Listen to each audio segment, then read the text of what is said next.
This video series helps you step into your full power to choose which sector of reality out of the infinite number of them in the space of variations that you prefer to unfold in your physical worlds. We typically don't think of choosing another reality sector where our current problems don't exist because we're too busy trying to fight them directly, but that's a backwards approach that's only going to cement them in place. You need to instead be aware of what's going on in your inner image, or the unity between your soul and your mind.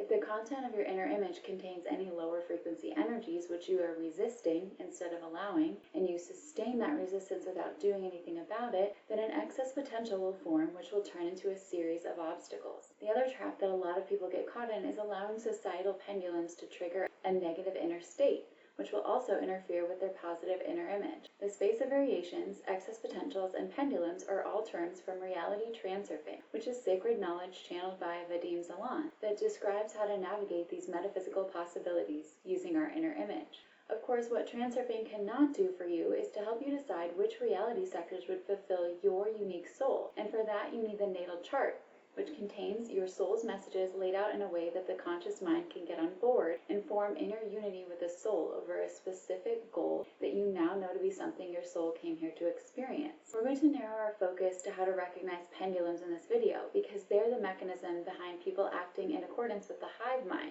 and chasing false goals that are not a fit for them individually. You can choose to wake up to the hypnotic effect that the pendulum has on you and then tune into your own soul's success sectors instead. People who are under the influence of a pendulum might think that they're acting in accordance with their own decisions, but actually the pendulum has captured the frequency of their thought energy and is directing their actions in accordance with the pendulum's agenda. But you can learn to recognize and refuse pendulums which are draining your energy. This is part of the skill set that my students develop as they learn to stay inside the miraculous mirror cycle while they maintain vibrational alignment with their soul's success sectors. I'll give specific examples of how a pendulum's provocation can hijack your attention, fracturing your positive inner image that you've worked so meticulously to cultivate for your manifestation practice. If you can't recognize when you're caught up in a pendulum's provocation, then you won't realize that you're giving up your full power to choose which sector of reality you want to be transported to, because you're giving your focus of attention to strengthening someone else's agenda and fortifying their well-being at the cost of your own. The mind is conditioned to believe that we need to edit our current reality sector if we want to see a change, but doing so will only increase the amount of resistance to our current problems. You need to reduce the amount of inner resistance you have if you want to see your obstacles dissolve. This is because one of the laws of consciousness states, what we resist persists.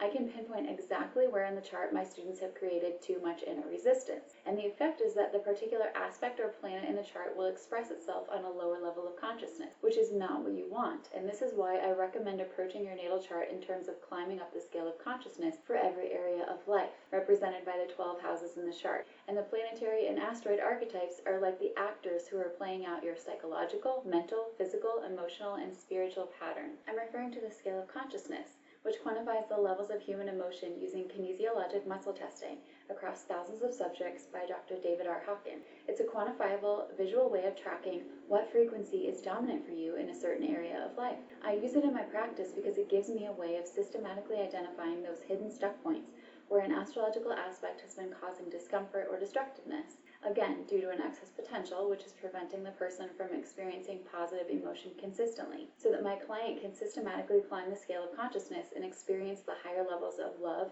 joy, ecstasy, and bliss in all areas of life. If we try to fix, change, resist, repress, suppress, bypass, or bury negative emotion, it doesn't actually work because it doesn't allow the energy behind it to flow and move.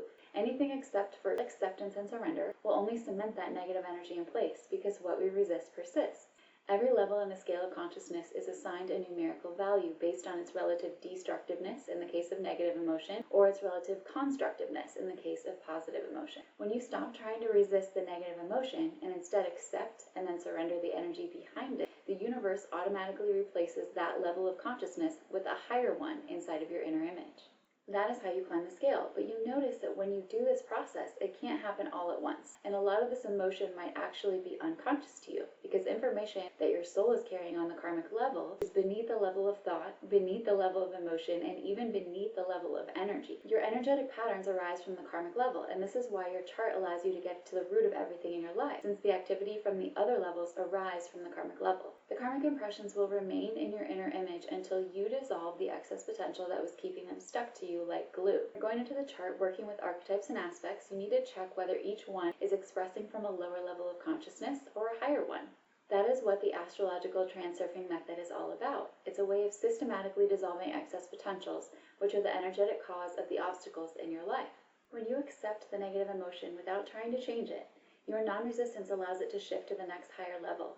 That is why astrological transurfing is effective at eliminating long-standing negative patterns on the karmic level. At that point, you found your entrance to the miraculous mirror cycle. You enter this cycle by identifying the negative emotions that have been propping up an excess potential within your inner image, and also by making sure that you're not falling for a pendulum's provocation, which would cause you to chase a goal that isn't meant for your soul. The miraculous mirror cycle occurs to those who have cultivated the ability to evoke and sustain a specific positive inner state before they see anything related to it in the outside world. It's not that challenges don't come up in the miraculous mirror cycle. It's that you can directly perceive how those challenges are placing you on your soul's illuminated path. That is how you step into your full power, when all your focus is directed towards what's going on inside of you, such that you're allowing the soul to lead the way. You fall out of the miraculous mirror cycle and into the vicious mirror cycle when you're in a state where you think you must edit your current life track, or to control the uncontrollable, that is, external events and people, in order to try to force outer circumstances to change.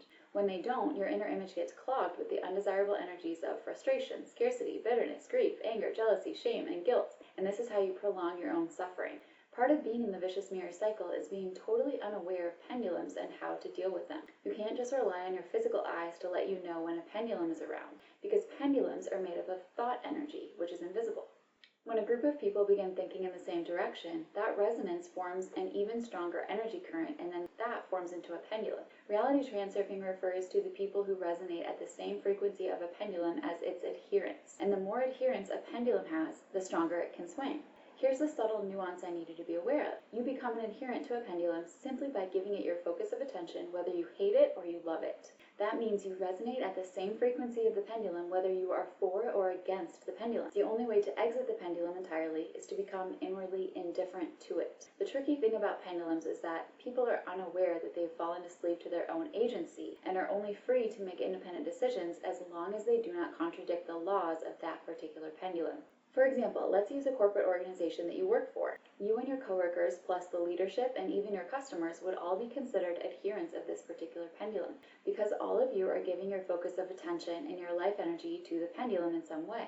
Some pendulums are beneficial to us, and those are our personal pendulums, which are capable of carrying us to the heights of success. But others that we belong to might be 100% destructive in our life. Your experience with this corporate pendulum and your coworker's experience with the same one might be totally different. But all pendulums work by imposing a certain set of laws that its adherents must follow. If an organization dictates what you can and can't do with your time between 9 a.m. and 5 p.m. every Monday through Friday, if you decided to do your own thing and not work at all during those hours, the pendulum will chew you up and spit you out, meaning you'll be replaced and you would no longer be rewarded with a salary. In transurfing, we talk about a pendulum's basic nature as being destructive. This is because although there may be lots of caring and wonderful people who belong to the pendulum's basic nature is destructive since the pendulum itself is not incentivized to care about the outcome or the fate of its individual adherents. If an adherent decides to go against the pendulum's rules, they will be ostracized or chewed up and spit out. This is because the pendulum can only survive if it consumes the life energy of its adherents and establishes power over them, so its energy supply does not run out. So the destructiveness comes from the fact that the only thing the pendulum is concerned with at the end of the day is its own survival. If your thought energy stops resonating at the same frequency of the pendulum because you've decided to tune into your soul's success sectors instead and to go your own way, then the pendulum will kick you out of the system. You're no longer a vibrational match for it. Now, our entire physical world is built on the function of pendulums, and we can't avoid them entirely, nor should we try, because some of them are going to be very profitable for us individually, and they'll benefit our life. In fact, when you come into really massive levels of success, it's actually a pendulum that carries you there. So it's really a matter of being able to discriminate which pendulums are your personal pendulums and which pendulums are actually draining your life energy and resources. And then you need to know how to handle the latter, because you can't directly oppose a pendulum and win, even if you think you can. The reason for this is because whether you are for a pendulum or against it, if you give it your focus of attention, the pendulum is strengthened, not you. That is why the war on drugs and the war on poverty and the war on crime and all of that associated pushing against that humans tend to do has not actually solved anything. And in fact, that very resistance has increased the momentum of all of those subjects, which is the opposite of what humans intended. Trying to fight those pendulums directly will just further solidify the problems in our current reality. And pendulums will try to provoke you into fighting with them because they know you will lose at least some of your life energy when you do. If you've been following my work, you know that I use the term vicious mirror cycle and miraculous mirror cycle to make the distinction between what happens when we try to control the uncontrollable, or external events and other people, versus when we know how to exert control over our inner image properly so that we align with the help of the divine intelligence. Because people are not able to recognize pendulums for what they are, they often get so close to their soul's success sectors, but then get seduced by a pendulum's advertisement or emotional trigger, and so they go off and chase a false goal instead, losing a lot of time, money, and energy. Pendulums cause people to go off and study for careers that they don't ultimately enjoy, just because of the unfounded fear of scarcity. Others get married and have children even if they don't feel excited about doing that because they've been programmed to believe it will bring them fulfillment, and they're fearful of ending up alone. Some goals are correct for your soul and others are not, and one of the hallmark ways to tell if you're chasing a false goal is to see whether your primary driver for going after it is fear of what will happen if you don't. That's a surefire indicator that a pendulum has hooked on your life energy, and you're feeding it some of your fear so it can survive, and the rest of that fear gets emitted to the reality mirror, and eventually, if that fear is sustained, you're transferred to a new reality sector where more fear-inducing things await you. People often neglect to check in with what their own soul is saying because the groups of people around them are so convincing. There's nothing wrong with going and doing any of these things if they truly align with your soul, but the pendulums around you will try to take you off of your soul's path by convincing you that you should follow a different one, or else something bad is going to happen to you. If you have a nagging fear in the back of your mind, then you can bet that whatever it's related to is a pendulum that's trying to get you to adhere to its rules, and your soul can already feel that it isn't right for you. Here's a hint. You have the option of doing the opposite of what most people on the internet do, which is to compulsively react negatively and leave a comment to push against something you saw that you didn't like. You know how the algorithm gives you more of whatever you engage with? That's because the algorithm is a collection of pendulums on all different kinds of subjects. The pendulums don't care whether you are for or against them.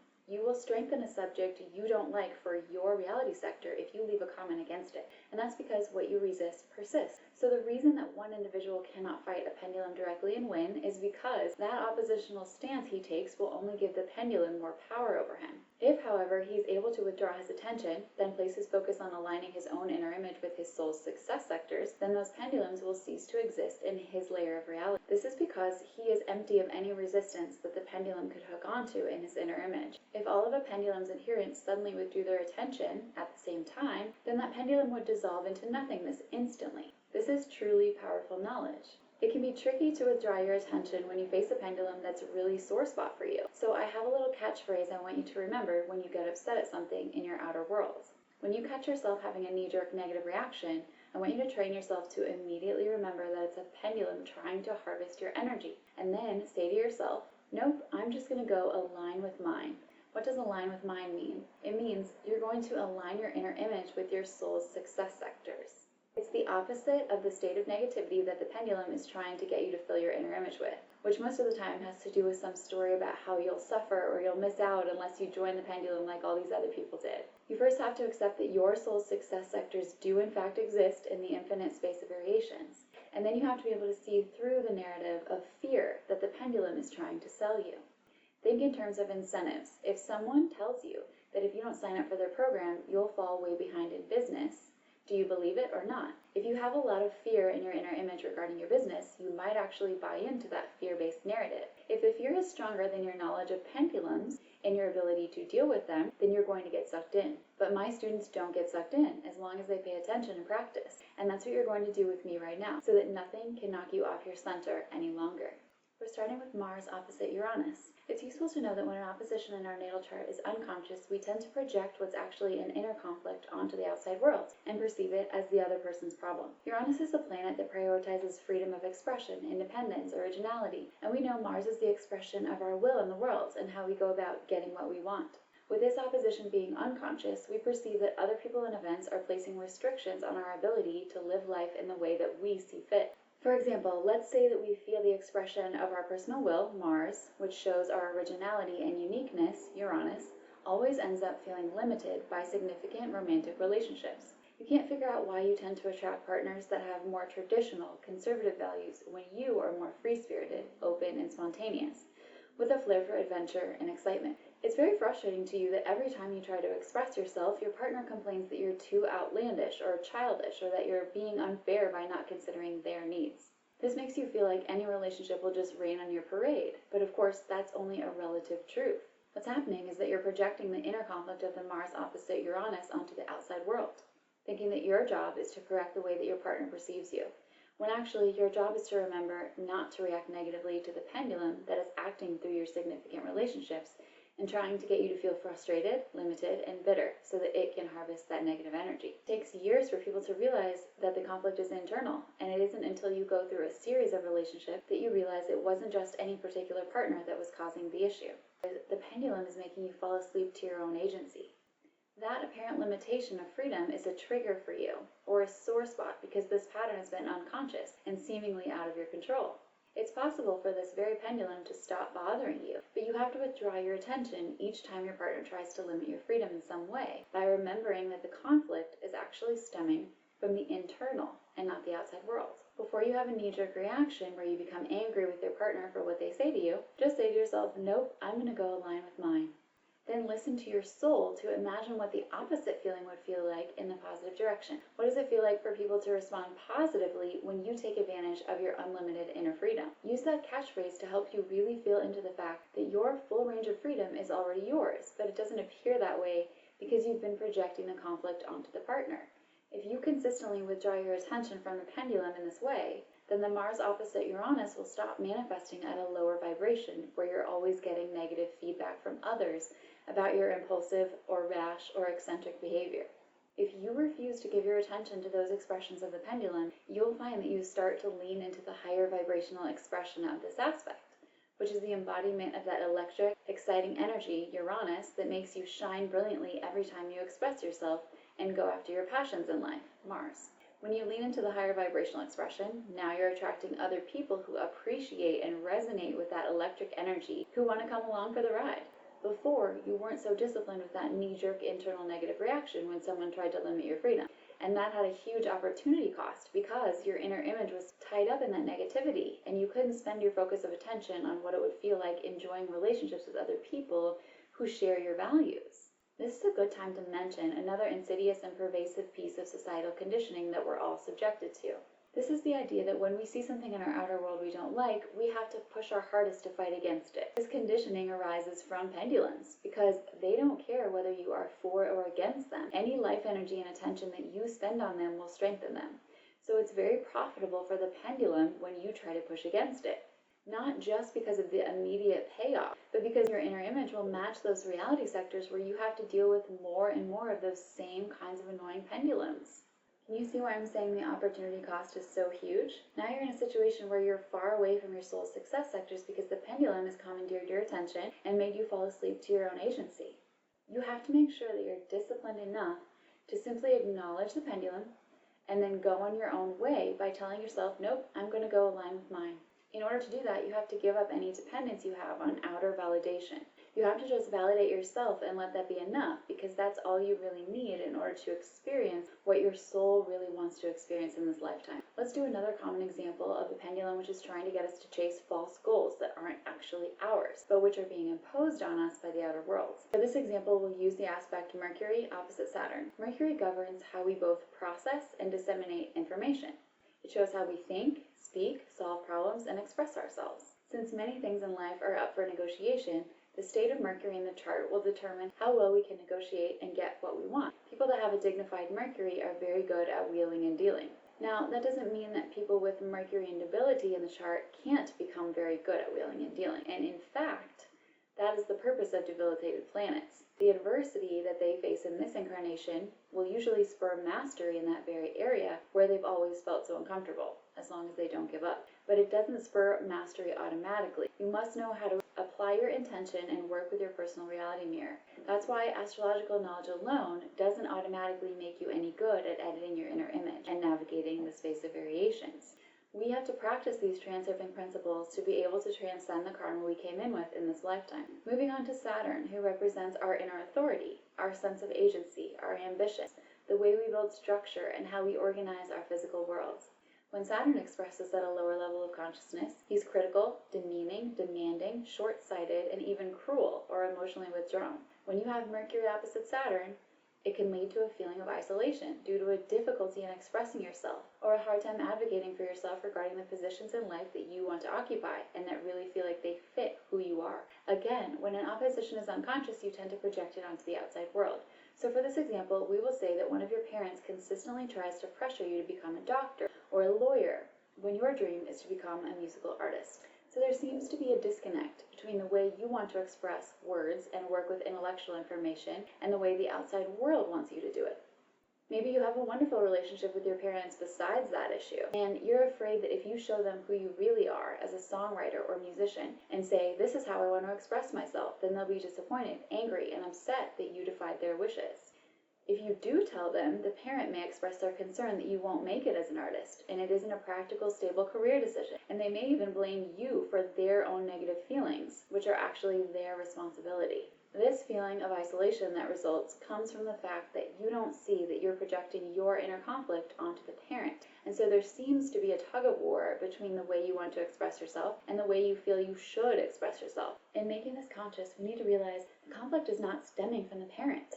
There's a pendulum at play feeding off of your negative reaction, which is your feeling of isolation and guilt, that you feel you should be somehow different than you really are. When we learn to accept and withdraw our attention from the pendulum by surrendering the feeling of guilt, we will realize that the Mercury-Saturn opposition is actually there for our benefit. It's pushing us toward mastery regarding the kind of expression that only our soul can bring through into the world. Now that we correctly perceive the conflict as internal, we can lean into the higher vibrational expression of this aspect, which is becoming the master communicator in our own style. Our inner Saturn will always be making greater and greater demands of our inner Mercury. And previously, when it was unconscious, this came in the form of criticism from others because we were projecting it onto the outside world. Now, we realize that what our inner Saturn really wants is for us to use our mercurial communication skills and build on them until the true voice of our soul comes through so clearly that other people are in awe of the style and precision with which we communicate. This is what I mean when I say we're not here to just cope with our karma. These aspects that seem so difficult to us initially are actually our best friends because they show us how to transcend our difficulties entirely. In ancient times, people actually considered the planets to be angels from an astrological perspective. And after studying this for so long, I can see why even the so-called malefic planets were considered to be an angelic presence, because they support our refinement and our spiritual evolution in divine timing. When we transcend the difficulty of this aspect, we have owned our own inner Saturn authority so deeply that there is no room for anyone else's opinion or negativity to affect us at all, because we're too busy focusing on how good it feels to finally express ourselves authentically in a way that leaves an impact on the world that our soul intended to have when we incarnated. For our final example, we're going to use the aspect Moon opposite Saturn. In classical astrology, the moon is seen as representative of fortune. It oversees our emotional well-being, and it's connected to the nurturing principle of the Divine Mother. The moon wants to make sure that no matter what cycle of life we're in, that we're feeling cozy, comfortable, and satisfied. We know from the previous example that the lower vibrational expression of Saturn can be emotional coldness, criticism, and withdrawal that can lead to loneliness, because Saturn is more concerned with practicalities and technicalities, and less concerned with being warm and gregarious. When the moon is at odds with Saturn, and when the opposition is unconscious, there can be this nagging feeling of loneliness throughout life, even when we're in a relationship or around a lot of people. We tend to project this inner conflict outward and conclude it's because other people see us as too aloof, too withdrawn, or unlovable in some way. Feeling truly loved and valued would be challenging for you because of this past karmic impression. But if you see the problem as coming from how other people perceive you, that projection will disallow you from getting out of the negative influence of that pendulum.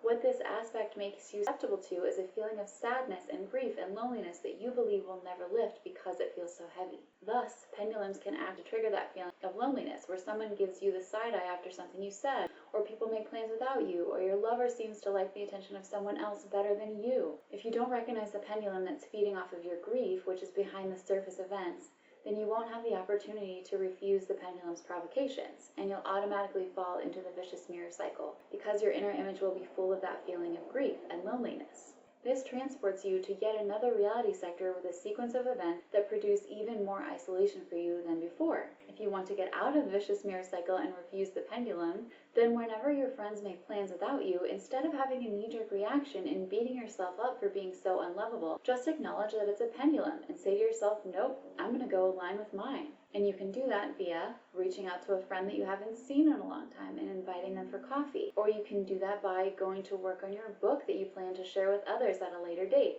Or you can do that by taking yourself on a date and doing those fun things that you've put on the back burner for a very long time. You would want to make sure that you've dissolved any negative energy which is propping up the excess potential of inferiority in your inner image, so that now you become too slippery for this type of pattern to stick to you.